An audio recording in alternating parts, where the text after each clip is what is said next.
life took me to a bit of a hiatus from my Copenhagen life.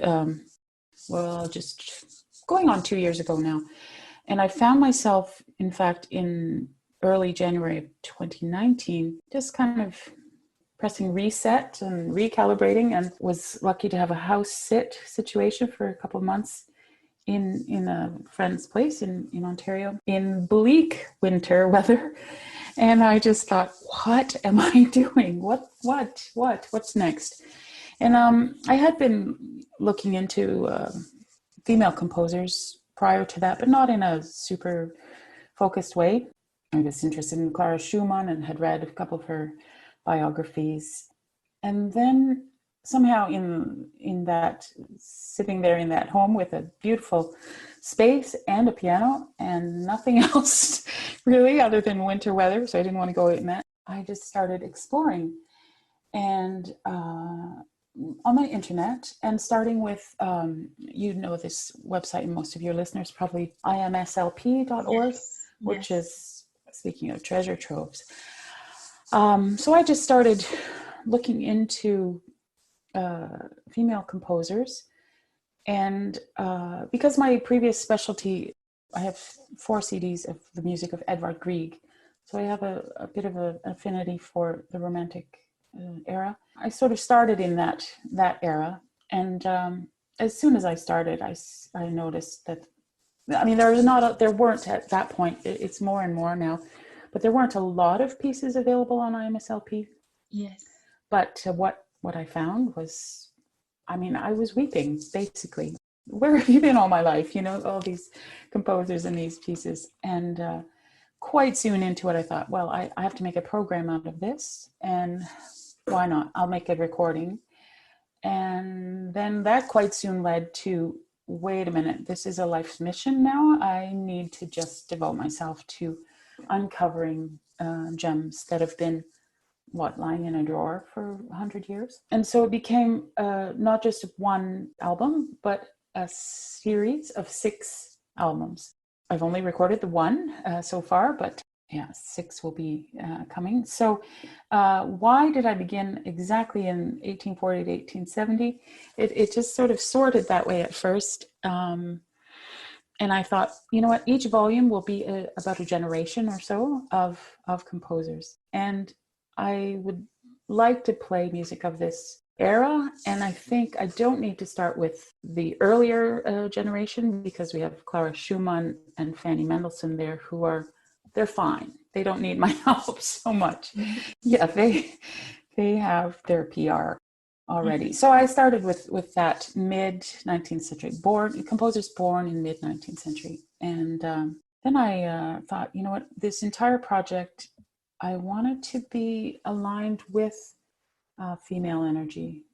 It just seems to make sense to me. So then the idea was, okay, I need a recording engineer / producer who's also a woman. And that was a little tricky to find by just Googling, until I realized if I Google that in German, that's much clearer because it's one word.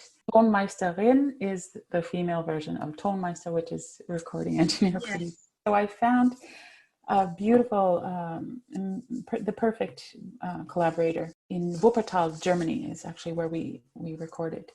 Colleen Hunke is her name, and she did a beautiful job. I'm very proud of our work that we did together on first volume. So now that makes it a little tricky now that I'm in Canada and I need to record the next few volumes. So not tricky normally, but in a pandemic when you can't get across the ocean so easily. So the second and third volumes will be recorded in early 2021 in January, rather than this summer when they should have been. So 30-year span. So volume 2 will be composers born 1870 to 1900.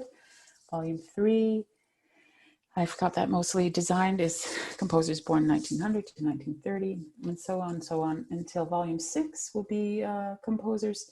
And by the way, it's mainly women composers up to this point. So the final volume 6 will be composers born from 1990 on. I'm very excited about how it's coming together.